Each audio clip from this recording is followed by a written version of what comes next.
بسم اللہ الرحمن الرحیم إن الحمد لله نحمده ونستعينه ونستغفره ونعوذ بالله من شرور أنفسنا ومن سيئات أعمالنا من يهده الله فلا مضل له ومن يضلل فلا هادي له وأشهد أن لا إله إلا الله وحده لا شريك له وأشهد أن محمدًا عبده ورسوله اللهم صل على محمد وعلى آل محمد كما صليت على إبراهيم وعلى آل إبراهيم إنك حميد مجيد اللهم بارك على محمد وعلى آل محمد كما باركت على إبراهيم وعلى آل إبراهيم إنك حميد مجيد أعوذ بالله السميع العليم من الشيطان الرجيم من همزه ونفخه ونفثه إنه من يشرك بالله فقد حرم الله عليه الجنة ومأواه النار وما للظالمين من أنصار. عزیز سامعین، اللہ تبارک و تعالیٰ نے اپنے بندوں کے لیے ایک محل، ضیافت کی ایک جگہ، احترام اور عزت دینے کی ایک جگہ اللہ تعالیٰ نے تیار کر رکھی ہے جس کا نام ہے جنت. اس جنت کے مختلف مراحل ہیں، مختلف مراتب ہیں اور اس میں مختلف درجات ہیں، لیکن اللہ تبارک و تعالیٰ نے اس جنت کو اپنے بندوں کے لیے تیار کیا ہے. وہ بندے جو اللہ کا کہنا مانتے ہیں، اللہ کی شریعت کی پابندی کرتے ہیں، اللہ رب العالمین نے جو ان کو حکم دیا ہے اس پر کاربند رہتے ہیں، جنت ان کا ٹھکانہ ہے. اس کے مقابل میں رب العالمین نے ایک قید خانہ، ایک جیل خانہ، ایک بدترین عذاب کی جگہ تیار کر رکھی ہے جس کا نام جہنم ہے.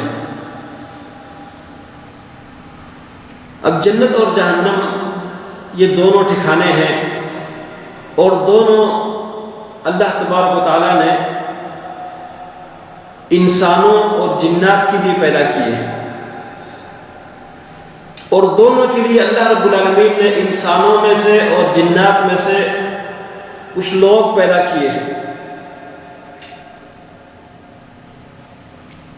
ہر انسان جب سنتا ہے جنت کی نعمتوں کے بارے میں، وہاں پر ملنے والی سہولتوں کے بارے میں اور وہاں کی لذتوں کے بارے میں، تو اس کی چاہت ہوتی ہے، اس کی خواہش ہوتی ہے، اس کا شوق ہوتا ہے کہ میں بھی جنتی بن جاؤں. اور جب جہنم کے بارے میں سنتا ہے، اس کے عذاب اور اس کی سختیوں کے بارے میں سنتا ہے، تو دل میں ڈر لگتا ہے کہ کہیں میں اس میں نہ چلا جاؤں. لیکن صرف چاہت سے نہیں، صرف آرزو سے نہیں، لیس بامانیکم ولا امانی اہل الکتاب، تمہاری آرزوؤں سے، تمہاری چاہتوں سے نہیں اور نہ ہی اہل کتاب کے آرزوؤں سے بات چلے گی. من یعمل سوءا یجز بہ، جو برا کام کرے گا اس کی سزا اس کو ملے گی. یہود دعویٰ کیا کرتے تھے وقالوا لن يدخل الجنة الا من كان هودا، مسیحی نصارا یہ دعویٰ کیا کرتے تھے کہ جنت میں صرف وہی جائیں گے جو نصارہ ہو، جو عیسائی ہو، کرسچن ہو۔ اللہ رب العالمین فرماتے ہیں تلک امانیہم، یہ ان کی آرزوئیں ہیں، یہ ان کی زبان کی بے دلیل باتیں ہیں۔ قل ہاتوا برہانکم، آپ کہہ دیجیے اپنی دلیل لے آؤ۔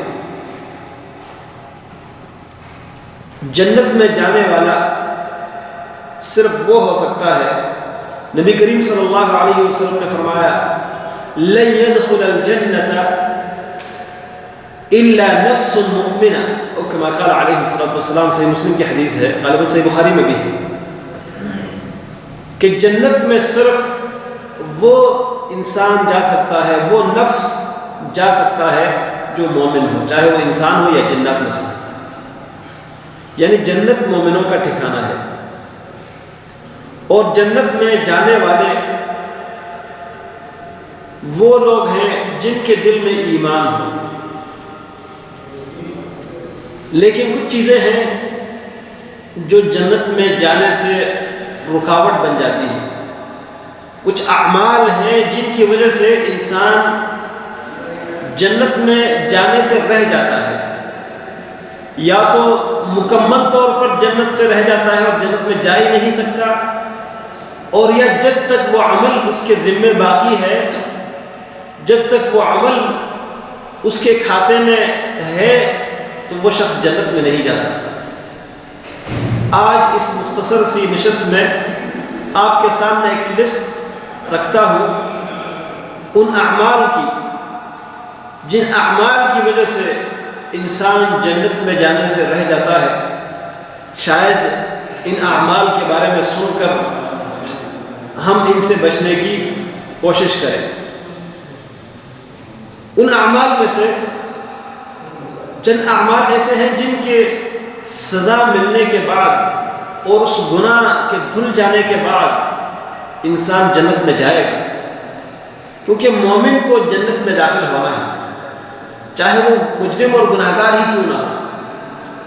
اس نے گناہ کیے ہو، گناہوں کی سزا اگر اللہ دینا چاہے تو سزا اس کو ملے گی، اور جہنم میں اس کو اپنے گناہوں کے مطابق جل کر اللہ رب العالمین دوبارہ نکالے گا اور جنت میں داخل کرے گا۔ لیکن خوش قسمت وہ انسان ہے جو بغیر جہنم میں جائے، جہنم میں سزا پائے بغیر وہ جنت میں داخل ہو۔ اللہ تعالیٰ ہمیں ان میں سے کرے۔ سب سے پہلا جو جنت میں جانے کے لیے رکاوٹ بننے والا عمل ہے، کام ہے، وہ ہے شرک۔ اللہ تعالیٰ کے ساتھ شرک ایسا جرم ہے جو تمام گناہوں کی ماں ہے۔ تمام گناہوں میں سے سب سے بڑا گناہ، اکبر الکبائر الاشراک باللہ، نبی کریم صلی اللہ علیہ وسلم فرماتے ہیں تمام گناہوں میں سے سب سے بڑا گناہ، جو بڑے گناہوں میں سے بڑا گناہ ہے، وہ کیا ہے؟ اللہ کے ساتھ شریک ٹھہرانا۔ رب العالمین فرماتے ہیں انہ من یشرک باللہ فقد حرم اللہ علیہ الجنہ، یقیناً بلا شبہ جو اللہ کے ساتھ شریک ٹھہرائے اللہ نے اس پر جنت کو حرام کر دیا۔ شرک ایک ایسا منحوس اور ایسا خطرناک گناہ ہے جس کی وجہ سے انسان ہمیشہ کے لیے جہنمی ٹھہرتا ہے۔ وَمَأْوَاهُ النَّارُ، رب العالمین فرماتے ہیں اس کا ٹھکانہ جہنم ہے۔ وَمَا لِلظَّالِمِينَ مِنْ أَنصَارٍ، ظالموں کی مدد کرنے والا کوئی نہیں۔ شرک سے بچنا انتہائی ضروری ہے، اور شرک سے بچنے کے لیے اللہ تبارک و تعالیٰ نے جتنا اپنے بندوں کو تنبیہ کی ہے، وارننگ دی ہے، سمجھایا ہے، اتنا کسی اور مسئلے کے بارے میں نہیں۔ اللہ تبارک و تعالیٰ کے جتنے انبیاء دنیا میں آئے ہیں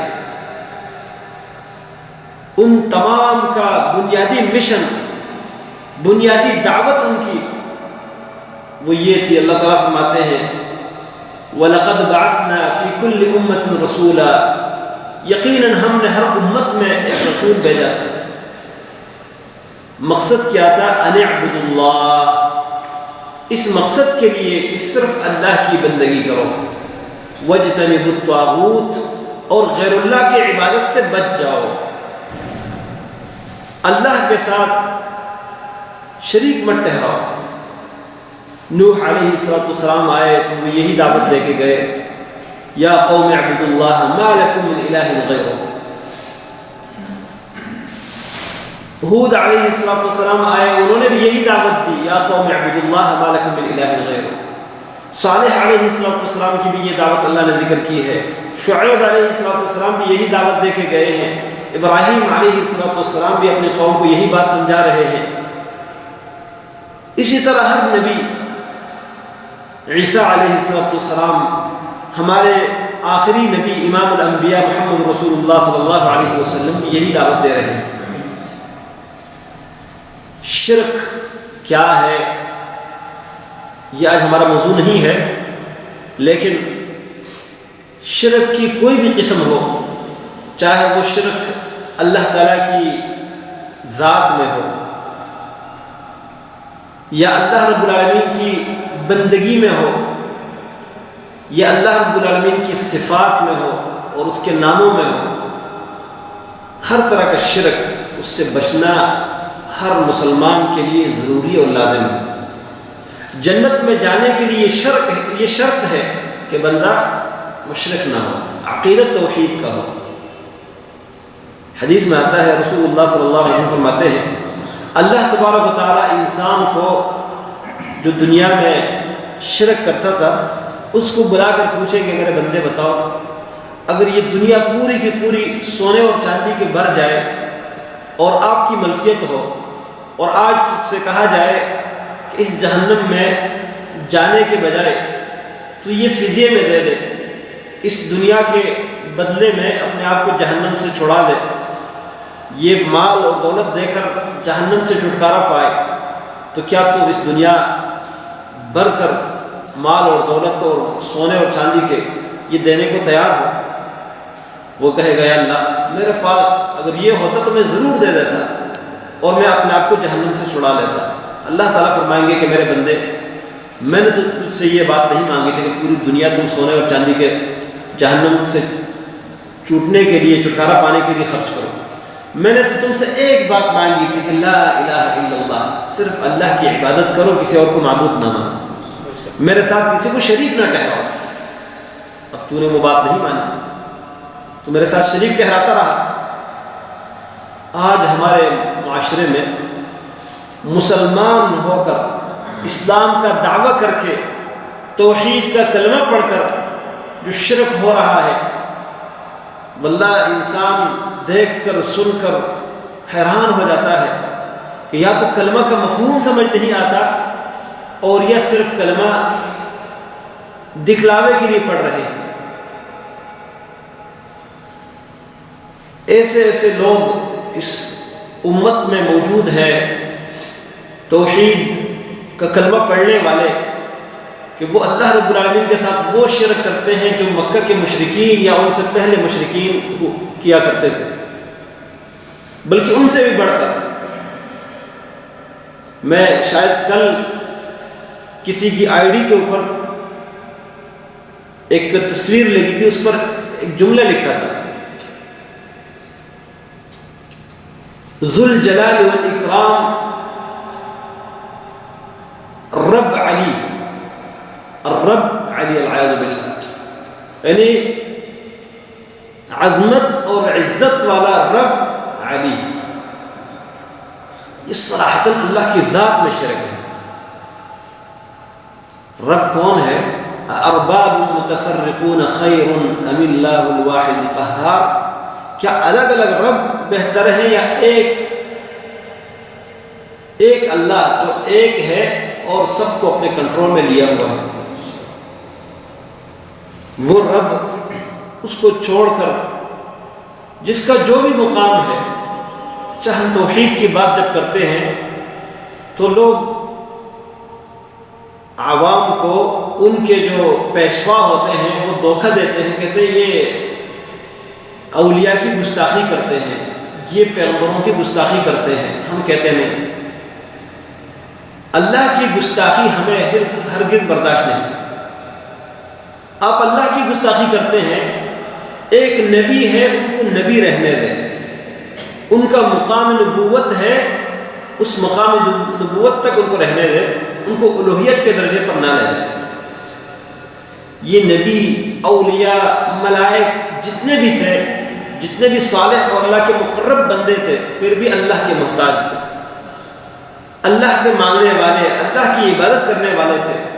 ان کو جو مقام ملا ہے، جو درجہ ملا ہے، جو عظمت ملی ہے، جو عزت ملی ہے، وہ صرف اللہ کی عبادت کی وجہ سے، اللہ کی بندگی کی وجہ سے۔ اب ہم اللہ کو چھوڑ کر ان کی عبادت شروع کریں، اور یہ دعوت انہوں نے نہیں دی۔ یہی تو وہ بات تھی جو سمجھانے کے لیے وہ آئے تھے کہ ایک اللہ کی عبادت کرو۔ عیسیٰ علیہ السلام کے بارے میں جو لوگ یہ کہا کرتے تھے کہ عیسیٰ اللہ کے بیٹے ہیں، اعوذ باللہ، کوئی کہتے ہیں کہ عیسیٰ علیہ السلام اللہ کا ایک جز ہے، ایک حصہ ہے، کوئی کہتے تھے کہ عیسیٰ علیہ السلام کی شکل میں اللہ خود آئے ہیں۔ عیسیٰ علیہ السلام نے کیا دعوت دی؟ وَإِنَّ اللَّهَ رَبِّي وَرَبُّكُمْ فَاعْبُدُوهُ هَذَا صِرَاطٌ مُسْتَقِيمٌ، کہ بے شک اللہ میرا بھی رب ہے اور تمہارا بھی رب ہے، میں رب نہیں ہوں، میں اللہ کا بندہ ہوں۔ قال انی عبد اللہ آتانی الکتاب وجعلنی نبیا، میں تو اللہ کا بندہ ہوں، اللہ نے مجھے کتاب دی ہے اور مجھے نبی بنایا ہے۔ اب جو لوگ عیسیٰ علیہ السلام کو رب نہیں مانتے، ان کو اللہ کا بیٹا نہیں مانتے، ان کو اللہ کا بندہ مانتے ہیں، یہی عیسیٰ علیہ السلام کی دعوت ہے۔ لیکن دوسرے لوگ کہیں گے نہیں، یہ تو عیسیٰ علیہ السلام کی گستاخی ہے کہ ان کو اللہ کا بندہ بتایا جائے اور انسان مانا جائے، ان کی خلقت، ان کی پیدائش عجیب طریقے سے ہوئی ہے، یہ تو دراصل اللہ رب العالمین ان کے شکل میں ظاہر ہوئے، العیاذ باللہ، العیاذ باللہ، حلول کا جو عقیدہ ہے۔ اور اس میں سوچتے نہیں کہ ہم اللہ کی کتنی گستاخی کرتے ہیں، اللہ کا بیٹا قرار دے کر اللہ تعالیٰ فرماتے ہیں تکاد السماوات یتفطرن منہ وتنشق الارض، اللہ تعالیٰ فرماتے ہیں قریب ہے کہ آسمان ان کی اس بات کی وجہ سے پھٹ جائے، زمین پھٹ جائے، وتخر الجبال ہدا، اور پہاڑ گر کر ٹکڑے ٹکڑے ہو جائے۔ اتنی خطرناک بات یہ لوگ کہتے ہیں، ان دعوا للرحمن ولدا، کہ انہوں نے کہا اللہ کا بیٹا ہے۔ اتنی خطرناک بات کہتے ہوئے بھی سمجھتے ہیں کہ ہم عیسیٰ علیہ السلام کی عزت کرتے ہیں۔ ہمارے معاشرے میں علی رضی اللہ عنہ کا مقام اہل بیت میں سے ہے، نبی کریم صلی اللہ علیہ وسلم نے ان کی فضیلت بیان فرمائی ہے، ان کے ساتھ محبت ایمان کا حصہ ہے، ان سے محبت نبی کریم صلی اللہ علیہ وسلم کی محبت کا تقاضا ہے، ان کی فضیلت اپنی جگہ، لیکن ان کو انسانیت کے درجے سے اٹھا کر الوہیت کے مرتبے پر لے جانا، ان کو رب قرار دے دینا، العیاذ باللہ، یہ تو وہ لوگ تھے جو خود علی رضی اللہ عنہ ان کو جلانے کے لیے انہوں نے حکم صادر کیا تھا کہ ان لوگوں کو میں پکڑوں گا تو میں جلا کر رکھوں گا۔ حالانکہ جلانا آگ سے یہ جائز نہیں ہے کسی انسان کے لیے، یا تو یہ روایت، یہ حدیث جس میں رسول اللہ صلی اللہ علیہ وسلم نے منع فرمایا ہے کہ اللہ کے عذاب کے ساتھ کسی کو عذاب دینا انسان کے لیے جائز نہیں، یعنی آگ، شاید یہ روایت علی رضی اللہ عنہ نے نہیں سنی تھی، یا یہ ہے کہ اتنے غصے میں تھے ان لوگوں پر کہ کام انہوں نے ایسا کیا ہے کہ ان کے ساتھ یہ سلوک شاید وہ روا سمجھتے تھے، یا لوگوں کو عبرت دینے کے لیے وہ ان کو آگ کی سزا دیتے تھے، جو یہ کہتے تھے کہ علی العیاذ باللہ اللہ ہے۔ اور یہ عقیدہ آج کلمہ پڑھنے والوں میں پایا جاتا ہے۔ جو عبارت آپ کے سامنے میں نے پیش کی ہے، یہ کسی کا آئی ڈی کے اوپر یہ باقاعدہ لکھا ہوا ہے، اور باقی مدد مانگنے والی جو بات ہے وہ تو عام ہے، یا علی مدد لکھا ہوا گاڑیوں کے اوپر، گھروں میں لکھا ہوا، کتبوں کے اوپر لکھا ہوا، اور نعرے لگاتے ہوئے تکلیف آتی ہے، مصیبت آتی ہے، گرنے لگتے ہیں، چوٹ لگتی ہے، یا علی مدد، العیاذ باللہ۔ اللہ رب العالمین فرماتے ہیں وَأَنَّ الْمَسَاجِدَ لِلَّهِ فَلَا تَدْعُوا مَعَ اللَّهِ أَحَدًا، اللہ کے ساتھ کسی اور کو مت پکارو، کسی اور سے مدد نہ مانگو، کسی اور سے دعا طلب نہ کرو۔ یہ دعا عبادت ہے، پکار عبادت ہے۔ مدد مانگنا ان امور میں جو اسباب سے اوپر ہیں، اسباب اور ذرائع سے بالاتر ہیں، ان میں مدد مانگنا عبادت ہے۔ ہم نماز میں اللہ کے ساتھ یہ عہد بھی کرتے ہیں، ایاک نعبد و ایاک نستعین، ہم تیری ہی عبادت کرتے ہیں اور تجھ ہی سے مدد مانگتے ہیں۔ لیکن اس کے باوجود مسلمانوں میں یہ شرک اور اس کو شرک نہیں مانتے۔ اچھا دلیل کیا پیش کرتے ہیں؟ کہتے ہیں جی رسول اللہ صلی اللہ علیہ وسلم نے فرمایا تھا، صحابہ کرام سے کہا تھا کہ میں تمہارے بارے میں شرک سے نہیں ڈرتا، تمہارے بارے میں شرک سے میں نہیں ڈرتا۔ ایک روایت میں یہ الفاظ ہے، ان الشیطان قد یئس ان یعبدہ المصلون فی جزیرۃ العرب، شیطان اس بات سے مایوس ہو چکا ہے کہ اس کی کوئی پوجا کرے جزیرۃ العرب میں۔ اب شیطان کا مایوس ہونا یا نبی کریم صلی اللہ علیہ وسلم کا نہ ڈرنا صحابہ کرام کے بارے میں، اس میں کوئی یہ بات تو نہیں کہ شرک نہیں ہوگا امت میں، اس میں یہ بات ہے کہ صحابہ کرام ایمان پر اتنا پختہ ہے کہ رسول اللہ صلی اللہ علیہ وسلم کو ان کے توحید کے بارے میں پختہ یقین ہے کہ یہ ابھی توحید چھوڑ کر شرک کا عقیدہ نہیں اپنائیں گے صحابہ کرام کے بارے میں۔ اور یہ جو روایت ہے کہ شیطان مایوس ہو چکا ہے کہ جزیرۃ العرب میں اس کی پوجا کی جائے، کہ اس زمانے میں کہ رسول اللہ صلی اللہ علیہ وسلم نے جو توحید کی دعوت پھیلائی تھی اور اس میں صحابہ کرام آپ کے ساتھ تھے، وہ دعوت اتنی پختہ ہو گئی تھی لوگوں کے دلوں میں، وہ عقیدہ اتنا مضبوط ہو گیا تھا، اللہ تعالیٰ نے اس کو اتنی قوت دی تھی کہ جزیرۃ العرب میں کوئی یہ شبہ نہیں تھا، یہ خوف نہیں تھا کہ یہاں کوئی شرک شروع کرے۔ لیکن شیطان اس بات سے مایوس تھا۔ شیطان کی مایوسی کوئی ضروری نہیں ہے کہ وہ حقیقت میں ایسے ہی ہوگا، شیطان ایک بات سے مایوس ہو جاتا ہے لیکن وہ کام پھر بھی ہو سکتا ہے۔ اور وہ احادیث واضح طور پر موجود ہے جن میں نبی کریم صلی اللہ علیہ وسلم فرماتے ہیں اس وقت تک قیامت قائم نہیں ہوگی حتی تلحق قبائل من امتی بالمشرکین، یہاں تک کہ میری امت کے کچھ قبائل مشرکوں کے ساتھ مل جائیں گے۔ بلکہ آپ صلی اللہ علیہ وسلم نے فرمایا کہ قیامت اس وقت تک قائم نہیں ہوگی یہاں تک کہ ذوالخلصہ ایک بت تھا، ایک بت جس کی لوگ پوجا کرتے تھے، ایک مورتی تھی، فرمایا جب تک اس وقت تک قیامت قائم نہیں ہوگی جب تک دوس قبیلے کی عورتوں کی جو رانے ہیں یا سرنے ہیں وہ اس بت کے ارد گرد ہلنے لگے گی۔ اس کا مطلب کیا ہے؟ یعنی دوس قبیلے کے لوگ آ کر اس کی پوجا کریں گے، ان کی عورتیں یہاں طواف کریں گی۔ مطلب یہ ہے کہ شرک شروع ہوگا، امت میں شرک کا دوبارہ آنا اور مشرکین کے ساتھ مل جانا یہ کوئی ناممکن اور یا کوئی حدیث میں اس کی نفی نہیں آئی، لیکن لوگ سمجھتے ہیں نہیں جو کچھ ہم کرتے ہیں یہ شرک نہیں ہے کیونکہ یہ امت شرک نہیں کرے گی، دھوکے میں پڑے ہوئے شرک کر رہے ہیں، وہ کہتے ہیں یہ امت شرک نہیں کرے گی، اور حدیث کا غلط مفہوم بیان کر کے لوگوں کو دھوکہ دیا جا رہا ہے کہ جو کچھ تم کرو یہ شرک نہیں ہے۔ تو شرک ایک خطرناک گناہ ہے، اس کو سمجھنے کے لیے بڑی تفصیل کے ساتھ وقت دینا پڑے گا۔ اس قرآن کریم میں اللہ تعالیٰ نے شرک کی بڑی وضاحت کے ساتھ نشاندہی کی ہے۔ پہلی بات تو یہ ہے کہ اس قرآن کو پڑھنے کے لیے جو لوگ تیار ہو جاتے ہیں، لوگ کہتے ہیں یہ قرآن مت پڑھو کیونکہ تم نے ابھی علم حاصل نہیں کیا، تم ابھی عام آدمی ہو، قرآن پڑھنا تمہارے لیے جائز نہیں ہے، کہیں گمراہ ہو جاؤ۔ انا للہ و انا الیہ راجعون، یہ گمراہی کی کتاب ہے یا ہدایت کی کتاب؟ اللہ تعالیٰ فرماتے ہیں ھدی للناس، لوگوں کے لیے ہدایت ہے، ھدی للمتقین، تقویدار لوگوں کے لیے ہدایت ہے۔ اللہ تعالیٰ نے اس کو شفا قرار دیا ہے، اس کو ہدایت قرار دیا ہے۔ ان ھذا القرآن یہدی للتی ہی اقوم، سیدھے راستے کی طرف یہ قرآن ہدایت دیتا ہے۔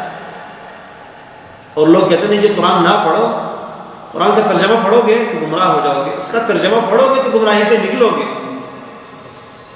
واللہ جو شخص تعصب کو بالاتر رکھ کر تعصب کو چھوڑ کر یہ نہ کہے کہ میں فلاں فرقے سے تعلق رکھتا ہوں، فلاں مسلک سے تعلق رکھتا ہوں، فلاں پیر کے ساتھ بیعت کیا ہوا ہوں، فلاں بزرگ کا ہاتھ پکڑا ہوا ہوں، اس کو سائڈ پر رکھے اور اللہ کی کتاب کو پڑھنے شروع کرے سمجھنے کے ساتھ، ترجمے کے ساتھ، انشاءاللہ توحید کا عقیدہ سمجھ آئے گا اور شرک کی نشاندہی آپ کو ملے گی کہ ہم جو کچھ کر رہے ہیں اس میں شرک کیا ہے۔ لیکن قرآن کی طرف آنے نہیں دیتے لوگوں کو، اور لوگ بھی کہتے نہیں جی وہ اتنا علم کیا ہوا ہے، اتنے بڑے عالم ہے، وہ غلط تو نہیں کہیں گے۔ بھائی وہ جو یہودیوں کے بڑے بڑے راہب، بڑے بڑے جو احبار تھے، بڑے بڑے ان کے علماء، وہ بھی یہی تو کہتے تھے۔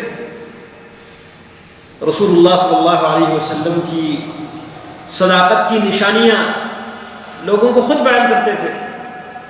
نبی کریم صلی اللہ علیہ وسلم جب مبعوث نہیں ہوئے تھے، مدینہ میں بنو قینقاع، بنو النضیر، بنو قریظہ، یہ 3 قبیلے یہودیوں کے بڑے بڑے تھے، اور انصار مدینہ کے لوگ جلدی اسلام میں کیوں داخل ہوئے؟ رسول اللہ صلی اللہ علیہ وسلم نے مکہ میں 13 سال دعوت دی۔ کتنے سال؟ 13 سال۔ اور اس مکہ والوں میں آپ صلی اللہ علیہ وسلم بچپن سے 40 سال کی عمر تک رہ چکے تھے، وہاں آپ پلے تھے، بڑے تھے، لوگ آپ صلی اللہ علیہ وسلم کے اخلاق کو جانتے تھے، آپ کی عادات کو جانتے تھے، آپ کی سچائی اور آپ کی اچھائی جانتے تھے۔ مکہ کے سارے لوگ اس بات کی گواہی دیتے تھے کہ یہ انسان سب سے زیادہ امانت دار، سب سے زیادہ سچا انسان ہے۔ لیکن اس کے باوجود جب آپ نے دعوت دینا شروع کر دی اور 13 سال مسلسل آپ دعوت دیتے رہے، پیار اور محبت کے ساتھ، کوئی لڑائی کی بات نہیں، کوئی جھگڑے کی بات نہیں، کوئی سخت بات نہیں، بڑے اچھے انداز سے اخلاق کے ساتھ، اس کے باوجود وہ لوگ کیا کہتے تھے؟ کوئی کہتا یہ ساحر ہے، کوئی کہتا یہ مجنون ہے، کوئی کہتا تھا ان پر جادو ہوا ہے، کوئی کہتا کسی نے ان کی مدد کی ہے، وَأَعَانَهُ عَلَيْهِ قَوْمٌ آخَرُونَ، کہیں سے ان کو مدد ملتی ہے۔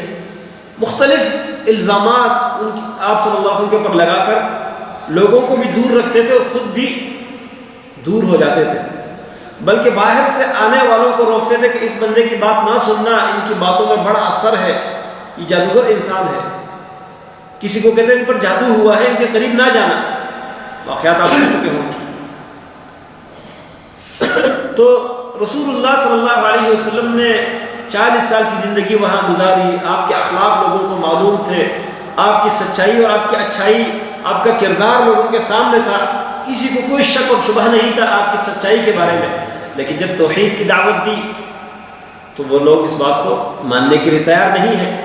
13 سال محنت کی، اس کے باوجود بھی چند ایک لوگ آپ پر ایمان لائے، اور جب مدینہ کے لوگ ہجرت کے تقریباً نبوت کے 11ویں سال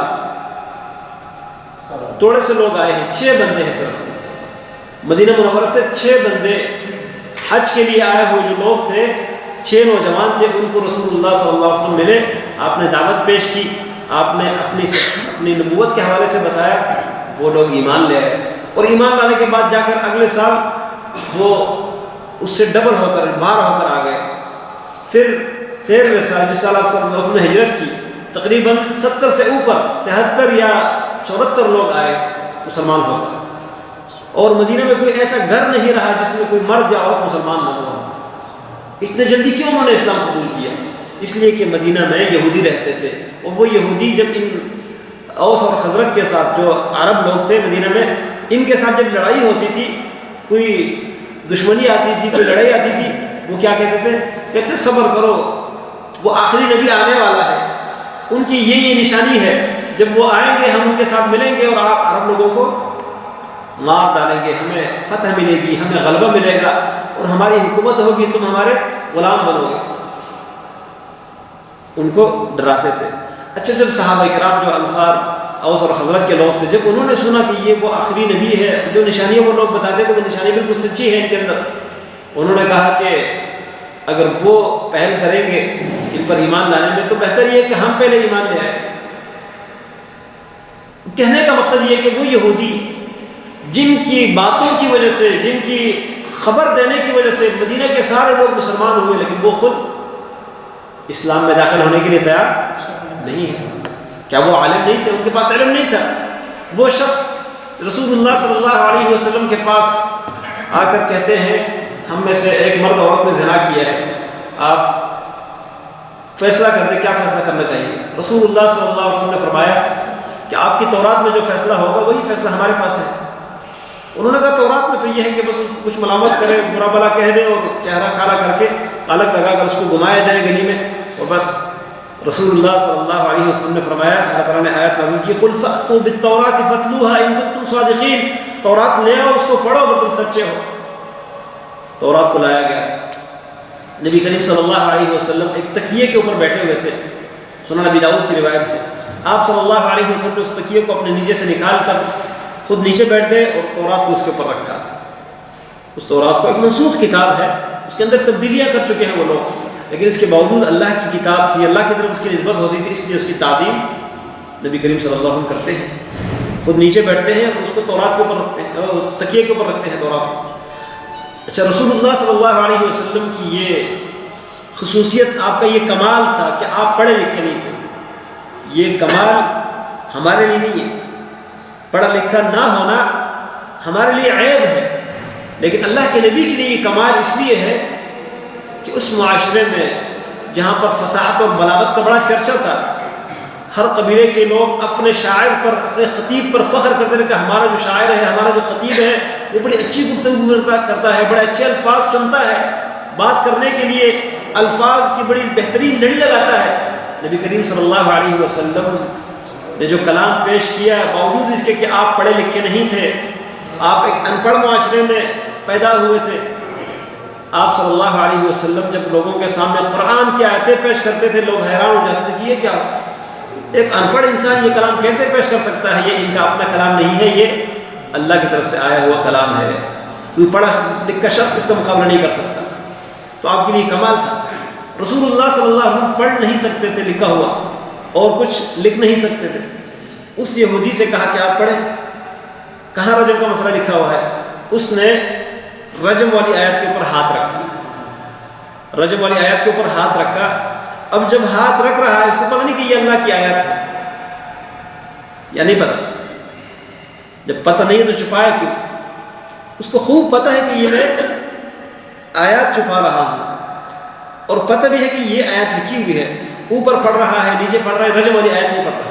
عبداللہ بن سلام رضی اللہ تعالیٰ عنہ مسلمان تھے، یہ بھی یہودی عالم تھے، انہوں نے کہا اپنا ہاتھ اوپر کر، اس نے ہاتھ اٹھایا تو فَإِذَا آیَةُ الرَّجْمِ تَلُوحُ مِن تَحْتِ يَدِهِ، رجم والی آیت اس کے ہاتھ کے نیچے سے چمک رہی تھی، دوسرے حروف سے اس کے حروف الگ تلگ چمک رہے تھے۔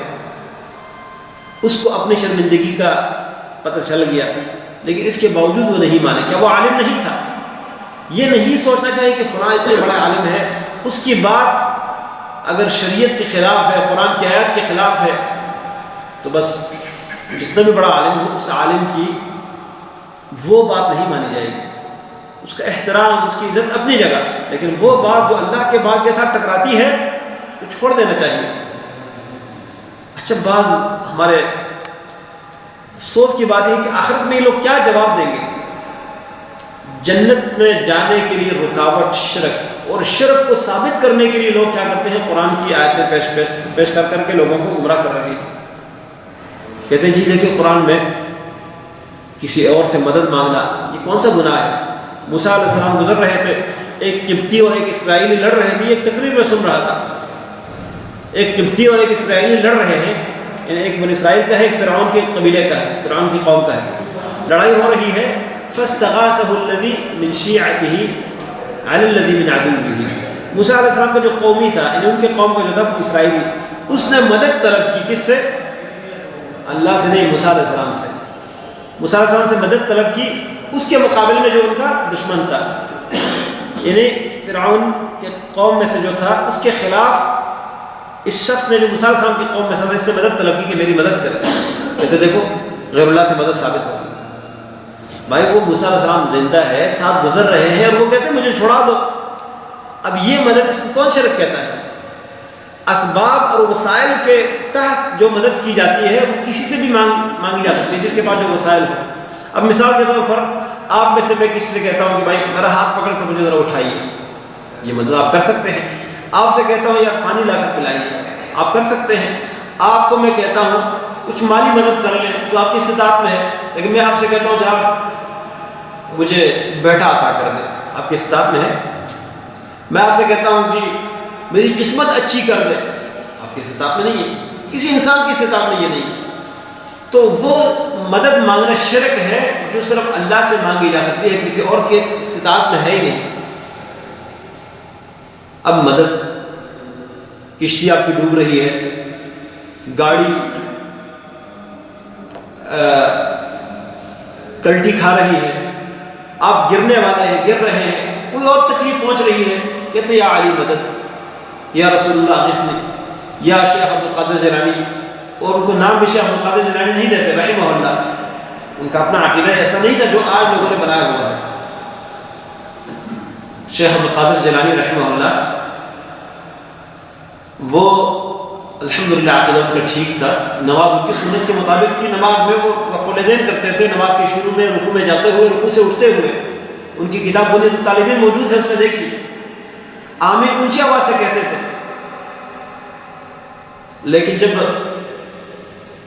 نام لینے کی باری تھی کہ وہ غوث الاعظم تھے. غوث الاعظم کا نام آپ نے سنا ہے؟ غوث الاعظم جی، غوث فریاد رس، فریاد سننے والا، فریاد سننے والا. الاعظم سب سے بڑا فریاد سننے والا کون ہے؟ شیخ عبد القادر جیلانی کو لوگ کہتے ہیں. جبکہ امن یجیب المضطر اذا دعاہ ویکشف السوء، کون ہے جو پریشان حال کی فریاد سنے، کون ہے جو تکلیف ہٹائے؟ ایک اللہ، ایک اللہ. اللہ کے نبی صلی اللہ علیہ وسلم بدر کے میدان میں کھڑے ہیں، 313 صحابی ساتھ ہیں، اور دوسرے طرف دشمن کی تعداد زیادہ ہے، ان کے پاس وسائل زیادہ ہے، جنگ کی تیاری ہو رہی ہے.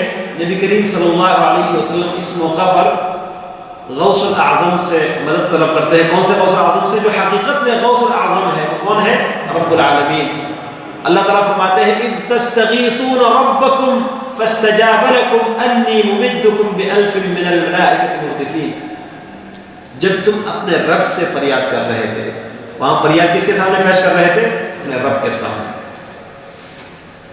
تو فریاد اللہ کے سامنے ہی پیش کی جا سکتی ہے، مدد اللہ ہی سے مانگی جا سکتی ہے. ہاں وہ معاملات جو کسی کی استطاعت میں ہے، آپ ان معاملات میں اس سے تعاون مدد طلب کریں، اس میں کوئی شرک نہیں.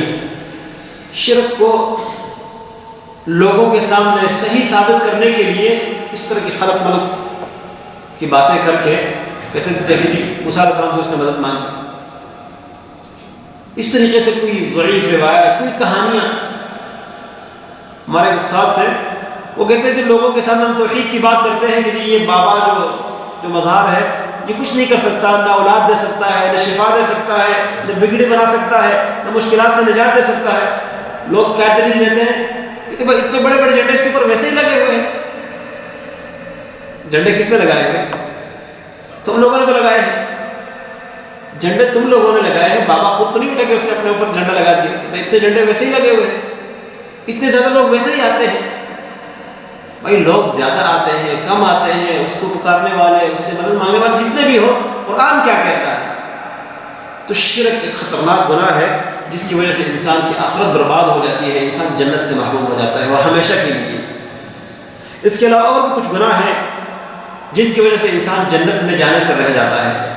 ایک دوسرا ایسا تفصیلی موضوع ہے، اس پر اس مختصر ٹائم میں بات نہیں ہو سکتی، میں صرف ایک لسٹ آپ کے سامنے پیش کرنا چاہ رہا تھا. دوسرا گناہ جس کی وجہ سے انسان جنت جانے سے رہ جاتا ہے وہ کیا ہے؟ نبی کریم صلی اللہ علیہ وسلم کی پیروی سے منہ موڑنا. رسول اللہ صلی اللہ علیہ وسلم کی پیروی سے منہ موڑنا.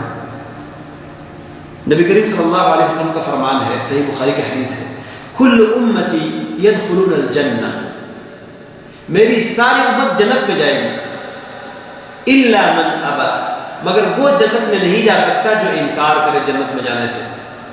جو جنت میں جانے سے انکار کرے گا وہ جنت میں نہیں جائے گا، باقی سب جائیں گے. قیل ومن ابا، رسول اللہ صلی اللہ علیہ وسلم کے صحابہ کرام حیران ہو گئے کہ لوگ سارے جنت میں جائیں گے، ایسے بھی ہوں گے جو جنت جانے سے انکار کریں گے. وہ کون ہوگا جو جنت جانے سے انکار کرے گا؟ نبی کریم صلی اللہ علیہ وسلم نے فرمایا من اطاعنی دخل الجنہ، جو میری پیروی کرے، میرا حکم مانے، وہ جنت میں جائے گا. ومن عصانی، اور جس نے میری نافرمانی کی، فقد ابا، اس نے جنت جانے سے انکار کیا. جنت جانے سے وہ انکاری ہو گیا جو میری نافرمانی کرے گا. اب اللہ کے نبی صلی اللہ علیہ وسلم کے حکم ماننے کا، آپ کی پیروی کرنے کا کیا مقام ہے؟ جنت جانے کا سبب ہے. جب تک اللہ کے نبی محمد صلی اللہ علیہ وسلم پر سچا ایمان لا کر آپ کی پیروی ہم نہیں کریں گے، اس وقت تک جنت میں جانا ناممکن ہے. جنت میں جانے کے لیے ضروری ہے کہ محمد رسول اللہ صلی اللہ علیہ وسلم کو مانا جائے، آپ کی پیروی کی جائے. آپ کو ماننے کا مطلب کیا ہے؟ کلمہ تو سارے پڑھتے ہیں نا، لا الہ الا اللہ محمد رسول اللہ. اب نبی کریم صلی اللہ علیہ وسلم کو ماننے کا مطلب کیا ہے؟ جو آپ نے خبر دی ہے اس میں شک اور شبہ کا امکان نہیں ہے. جو آپ نے حکم دیا ہے اس پر عمل کرنا ضروری ہے. جس سے آپ نے منع کیا ہے اس سے بچنا ضروری ہے. اور جو آپ نے شریعت مقرر کی ہے، جو ایک عمل کا طریقہ رکھا ہے، ایک عمل اختیار کیا ہے، اس کو فالو کرنا، اس کے اوپر چلنا، یہ ہمارے لیے دین ہے. یہ ہے نبی کریم صلی اللہ علیہ وسلم کو ماننے کا مطلب. ویسے لوگ ماننے کا دعویٰ کرتے ہیں، کچھ لوگ نبی کریم صلی اللہ علیہ وسلم کو ماننے کا دعویٰ کرنے کے باوجود کیا کہتے ہیں؟ جی ٹھیک ہے، لیکن نبی کریم صلی اللہ علیہ وسلم کو ہم اس طرح مانتے ہیں کہ جو قرآن آپ صلی اللہ علیہ وسلم لے کر آئے ہیں، بس یہ قرآن سچا ہے، اس کو ہم مانیں گے اور اس پر ایمان رکھیں گے، باقی اس کے علاوہ ہم کسی چیز کو نہیں مانتے. ایسے بدبخت لوگ موجود ہیں ہمارے اس معاشرے میں. وہ کہتے ہیں یہ جو احادیث ہے، کہتے ہیں یہ مجوسیوں کی کتابیں ہیں، حدیث کی کتابیں، اعوذ باللہ. احادیث کو کوئی اہمیت نہیں دیتے. اللہ نے قرآن میں آپ کو پیغمبر کی تابعداری کا حکم دیا ہے، پیغمبر کی پیروی کا حکم دیا ہے. پیروی کیسے کریں گے؟ پیغمبر نے جو کیا ہے اس طرح کرنا ہے. آپ نے جو کیا ہے کہاں ہے؟ حدیث میں ہے. جب احادیث کو نہیں مانیں گے تو کیسے پیروی کریں گے؟ پھر اس قرآن پر بھی عمل نہیں ہو سکتا جب تک اللہ کے نبی صلی اللہ علیہ وسلم کی احادیث کو نہ مانا جائے. کیوں؟ اس لیے کہ قرآن کریم میں آپ کو اللہ نے حکم دیا ہے اجمالی، اس پر عمل کر کے پریکٹیکل طریقہ سکھا کر عمل کیا ہے اللہ کے نبی صلی اللہ علیہ وسلم نے. اس قرآن میں اللہ کے نبی کی جو ڈیوٹیاں اللہ نے بیان کی ہے وہ کیا ہے؟ یتلو علیہم آیاتہ ویزکیہم ویعلمہم الکتاب والحکمہ. ایک تلاوت، قرآن پڑھ کر سنانا، یہ تلاوت ہے. اور اس قرآن کے ذریعے تزکیہ مانا غلط اخلاق سے، غلط عقائد سے، برے عادات سے پاک کرنا، صاف کرنا. یہ آپ صلی اللہ علیہ وسلم کی تربیت لوگوں کی جو آپ نے کی ہے. اور تیسری چیز وَيُعَلِّمُهُمُ الْكِتَابَ وَالْحِكْمَةَ، ان کو تعلیم دیں گے. تعلیم کیا ہے؟ پڑھ کر سنانا، تلاوت کرنا الگ چیز ہے اور تعلیم الگ چیز ہے. ایک مکینک ہے، وہ اپنے شاگردوں کے سامنے کھڑے ہو کر کہتا ہے یہ گاڑی کا یہ فلاں پرزہ ہے، یہ فلاں پرزہ ہے، یہ فلاں پرزہ ہے، اور اس پرزے کا کام یہ ہے، اس پرزے کا کام وہ ہے، اس پرزے کا کام یہ ہے، اور یہ پرزہ اس طرح استعمال ہوتا ہے، اس کو اس طرح کھولا جاتا ہے، اس طرح بن کے دکھاتا نہیں ہے، صرف زبان سے کہتا ہے. یہ کیا ہے؟ تیوری کہتے ہیں نا اس کو. یہ تیوری ہے، یہ تلاوت ہے. اب تعلیم کیا ہے؟ جب آپ شاگرد کو بلائیں گے یہ دیکھو اس کو اس طرح کھولا جاتا ہے، اس کو اس طرح بند کیا جاتا ہے، اس کو اس طرح سٹارٹ کیا جاتا ہے، اس میں اس طرح آئل تبدیل ہوتا ہے. یہ ساری چیزیں عملی کر کے دکھانا کیا ہے؟ تعلیم. تو نبی کریم صلی اللہ علیہ وسلم کی صرف ڈیوٹی تلاوت نہیں ہے، یتلو علیہم آیاتہ، ساتھ ویزکیہم، اس کے بعد ویعلمہم الکتاب والحکمہ، کتاب کی تعلیم اور حکمت. حکمت کیا ہے؟ نبی کریم صلی اللہ علیہ وسلم نے جو باتیں بتائی ہے وہ حکمت ہے، آپ کی سنت. تو نبی کریم صلی اللہ علیہ وسلم کی پیروی کرنے کے لیے ضروری یہ ہے کہ ہم نبی کریم صلی اللہ علیہ وسلم کی احادیث کو مانیں، ان کو سیکھیں اور ان کو وہ اہمیت دیں جو اللہ رب العالمین نے اس کو دیا ہے. اللہ نے کیا اہمیت دیا ہے؟ نبی کریم صلی اللہ علیہ وسلم فرماتے ہیں الا انی اوتیت الکتاب ومثله معه، لوگوں خبردار مجھے ایک کتاب دی گئی ہے اس جیسے ایک اور کیا ہے احادیث. اب نبی کریم صلی اللہ علیہ وسلم کی احادیث اگر آتی ہے اور ہم کہتے ہیں حدیث تو ٹھیک ہے لیکن ہمارے معاشرے میں اس طرح نہیں ہوتا، ہمارے گاؤں میں ایسا نہیں ہوتا، ہمارے جو مولوی صاحب ہیں انہوں نے ہمیں ایسا نہیں کہا، اس کا مطلب یہ ہے کہ یہ جو دعویٰ آپ نے کیا ہے لا الہ الا محمد رسول اللہ کا، یہ آپ نے ویسے ہی کیا ہے. آپ یہ کہتے ہیں کہ لا الہ الا اللہ ہمارا مولوی رسول اللہ علیہ وسلم، کیونکہ مولوی صاحب نے جو کہا ہے یا ہمارا گاؤں، ہمارا معاشرہ، ہمارا رواج نہیں. اللہ کے نبی صلی اللہ علیہ وسلم کا طریقہ آئے وہ آپ کے لیے دین ہے، مسلمان ہے تو وہ آپ کے لیے شریعت ہے.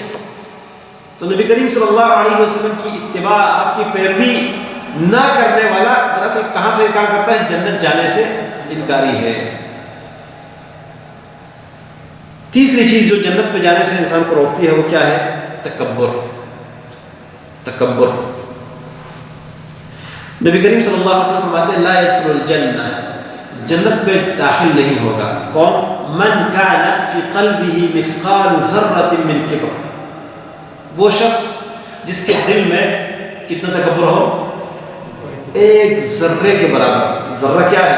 یہ جب روشنی آتی ہے روشن دان میں یا کھڑکی میں، جو گرد اور غبار کے چھوٹے چھوٹے ٹکڑے اڑتے ہوئے نظر آتے ہیں، اس کو کیا کہتے ہیں؟ ذرہ.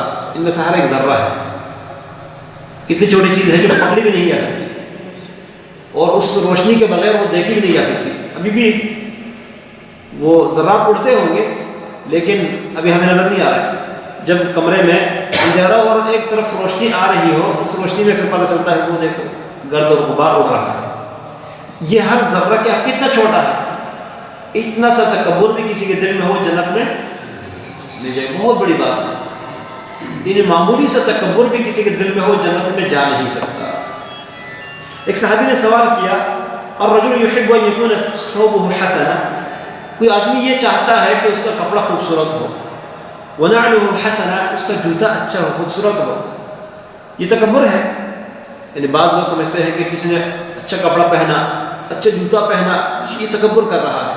صحابی نے سوال کیا کہ کیا اس بات کو پسند کر رہا کہ میرا کپڑا اچھا ہو، میری جوتی اچھی ہو، یہ تکبر ہے؟ نبی کریم صلی اللہ علیہ وسلم نے فرمایا ان اللہ جمیل یحب الجمال، اللہ خوبصورت ہے اور خوبصورتی کو تو پسند کرتا ہے اللہ. یہ تکبر نہیں ہے. اچھا کپڑا پہننا، اچھی جوتا پہننا تکبر یہ نہیں ہے. تکبر کیا ہے؟ الکبر بطر الحق وغمط الناس، تکبر حق کو ٹکرا دینا، حق کو ٹکرا دینا. حق آئے آپ اس کو ماننے کے لیے تیار نہ ہوں. آپ سے کوئی حق کی بات کہے آپ ماننے کے لیے تیار نہ ہو، یہ تکبر ہے. اور غمط الناس، لوگوں کو حقیر جاننا. انسان باقی بھی آپ کی طرح انسان ہے، آپ کو وہ حقیر لگ رہے ہیں، کمتر سمجھتے ہیں، لوگوں کو کمتر جاننا، اپنے سے لوگوں کو کمتر جاننا. یہ کیا ہے؟ دو باتیں ہیں تکبر میں. ایک حق کو ٹکرا دینا اور دوسرا جی لوگوں کو کمتر جاننا اپنے سے. اچھا اس میں تفصیل میں جانے کا ٹائم نہیں، اور تکبر کے موضوع پر ایک تفصیل خطاب ہو سکتا ہے. بہت خطرناک گناہ ہے، انسان نہ سمجھتے ہوئے بھی اس گناہ کا شکار ہو جاتا ہے. واضح تکبر.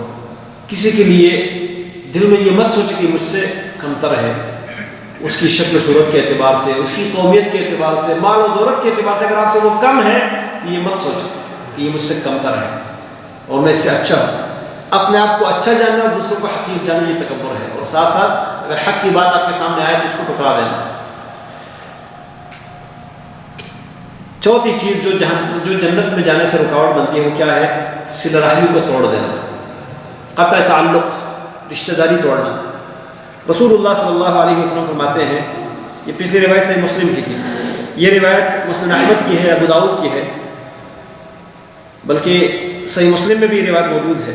لا يدخل الجنة قاطع، یعنی قاطع رحم، قاطع رشتہ توڑنے والا، ناطہ توڑنے والا جنت میں نہیں جائے گا.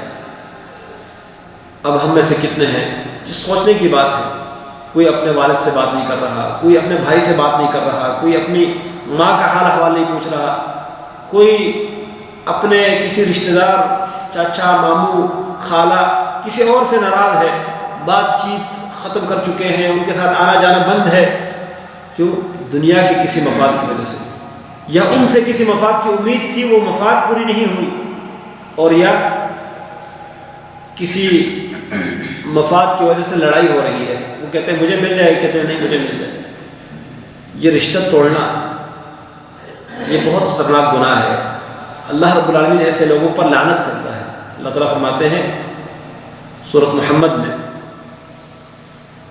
کہ اگر منافقین کے اصل میں صفات اللہ تعالیٰ بیان کرتے ہیں کہ اگر ان کو اختیار مل جائے تو یہ کیا کریں گے؟ زمین میں فساد کریں گے. تقطعوا ارحامکم، تم اپنے رشتہ داروں کو توڑ دیں گے. اولئک لعنہم اللہ. اس کے بعد اللہ تعالیٰ فرماتے ہیں ان پر اللہ نے لعنت کی ہے. تو لعنت کا سبب بن جاتا ہے رشتہ داری توڑنا. پل صراط پر بھی یہ صلہ رحمی اللہ تعالیٰ اس کو ایک کیفیت اور ایک شکل دیں گے. یہ صلہ وہاں پر کھڑا ہوگا اور اللہ تعالیٰ سے کہے گا اللہ ابھی وہ مقام ہے جہاں پر میں اپنا حساب مانگ رہا ہوں.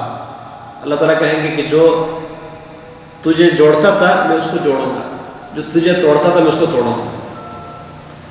تو صلہ رحمی کا بہت زیادہ خیال رکھنا چاہیے. جو رشتہ داری کو توڑتا ہے وہ دراصل جنت جانے سے پیچھے رہ جاتا ہے. اور یہ معاملہ بہت خطرناک ہے ہمارے معاشرے میں. بالکل پرواہ ہم نہیں کرتے کہ ہم نے اس سے بات چیت بند کی ہوئی ہے، اس کے ساتھ تعلق نہیں رکھتے.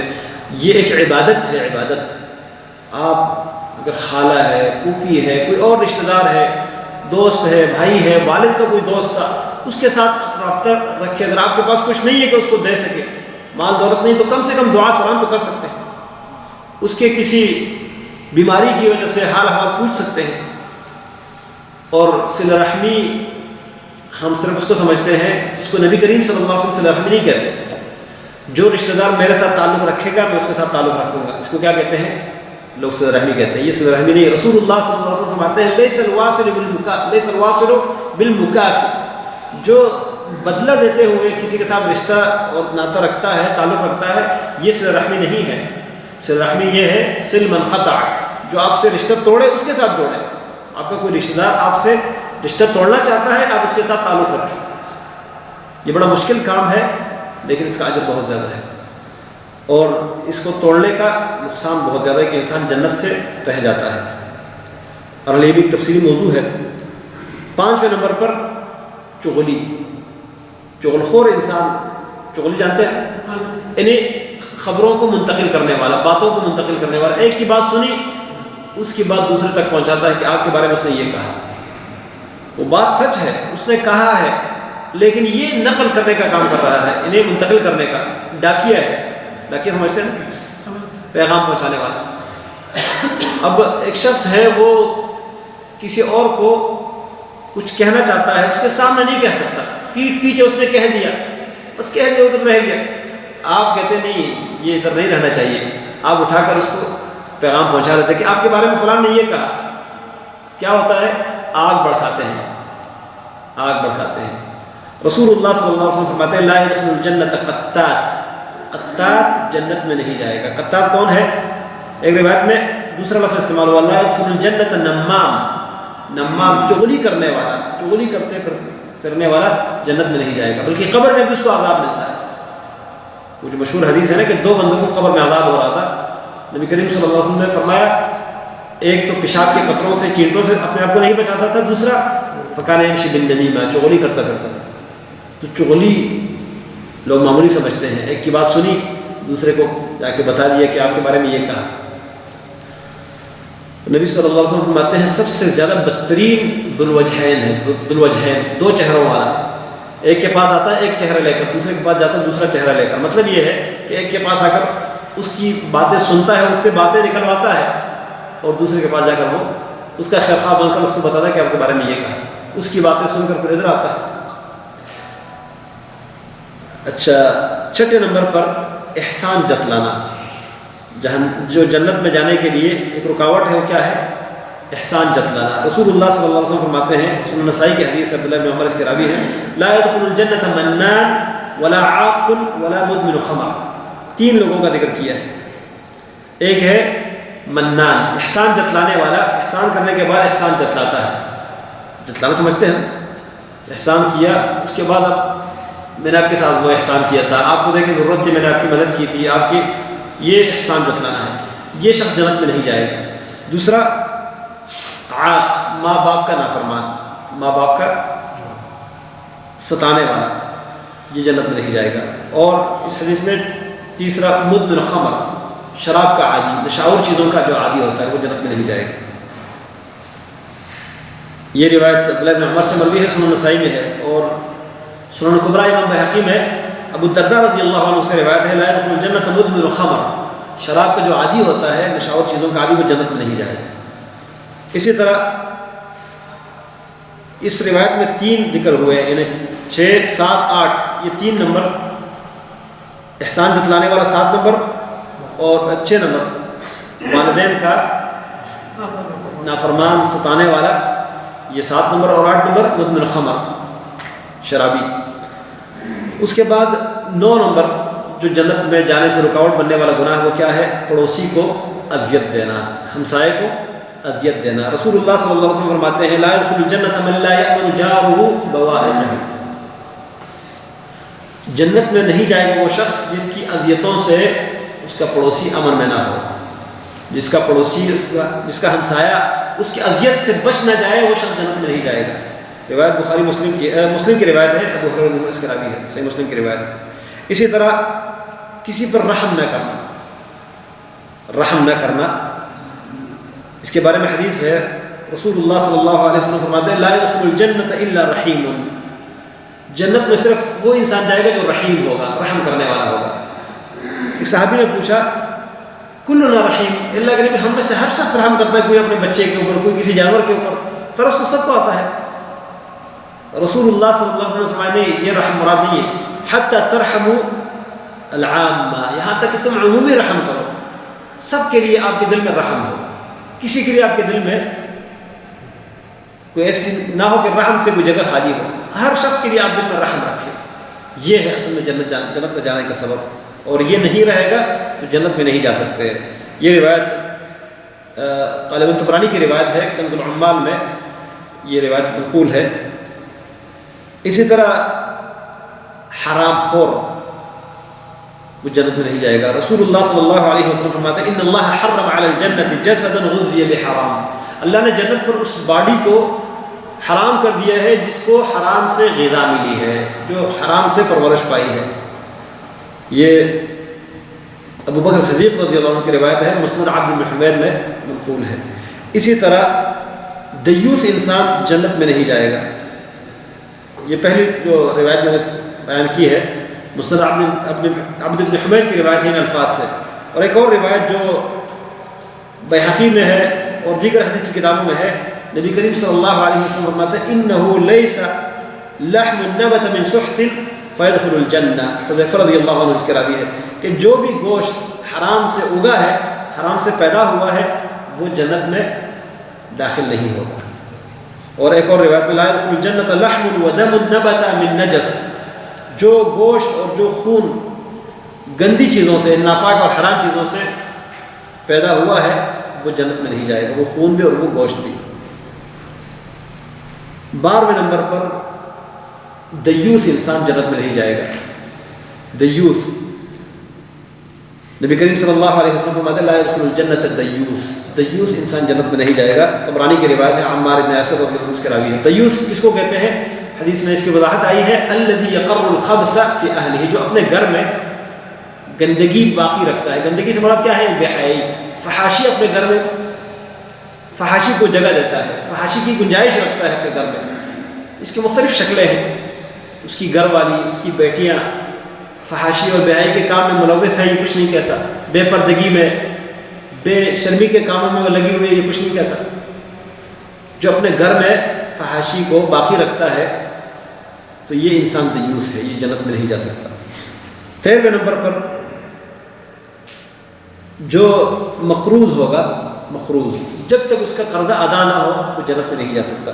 رسول اللہ صلی اللہ علیہ وسلم کے صحابہ فرماتے ہیں کہ ہم مسجد کے صحن میں بیٹھے ہوئے تھے جہاں جنازے رکھے جاتے تھے، اور نبی کریم صلی اللہ علیہ وسلم ہمارے درمیان تشریف فرما تھے.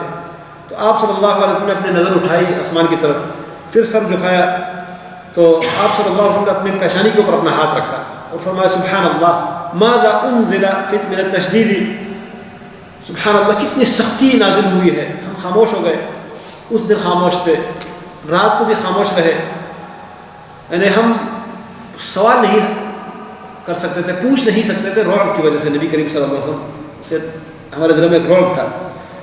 تو صبح ہم نے رسول اللہ صلی اللہ علیہ وسلم سے پوچھا کہ کیا سختی نازل ہوئی ہے، تو آپ نے فرمایا قرض کے بارے میں.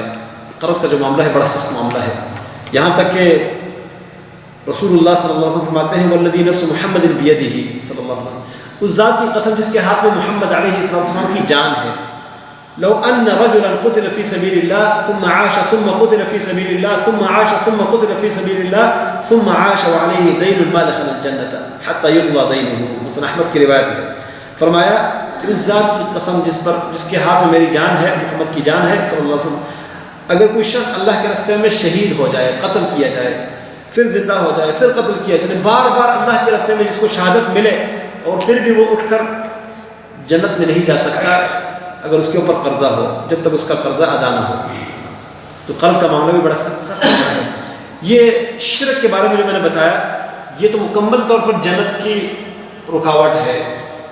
کسی صورت میں انسان جب تک شرک سے توبہ کر کے فوت نہ ہو، اگر فوت ہونے سے پہلے کوئی شرک سے توبہ نہیں کرتا، شرک کی حالت میں مرا، وہ جنت میں ہرگز نہیں جا سکتا. یہ باقی جو اعمال ہیں، یہ جو باقی گناہ ہیں، جب تک یہ گناہ باقی ہے تو جنت میں بندہ نہیں جا سکتا. البتہ ان گناہوں کی سزا چکنے کے بعد، یا اگر کوئی قرضہ ہے وہ قرضہ ادا ہو جائے تو، یا اس کے بدلے میں اس کی نیکیاں کسی کو مل جائے تو پھر جنت میں جانا ممکن ہے. لیکن شرک کا معاملہ بڑا سنگین ہے، بڑا خطرناک ہے، اس لیے میں نے ذرا اس پر تفصیلی بات کی، اور باقی میں نے ایک لسٹ آپ کے سامنے پیش کی ہے. اللہ تعالیٰ سے دعا ہے اللہ تعالیٰ ہمیں ہر اس گناہ سے بچائے جو ہمارے بھی دنیا یا آخرت کے نقصان کا سبب بنتا ہے. اللہ تعالیٰ ہمیں نافرمانیوں سے، معصیت سے اور ہر گناہ سے محفوظ رکھے. اللہ تعالیٰ توفیق دے کہ ہم اللہ کی فرمان برداری، اللہ کے رسول صلی اللہ علیہ وسلم کی تابعداری کرنے والے بنے، اور اللہ تعالیٰ ہمیں جنت میں جگہ عطا فرمائے. استغفر اللہ لی ولکم ولسائر المسلمین. سبحانک اللہم وبحمدک اشہد ان لا الہ الا انت.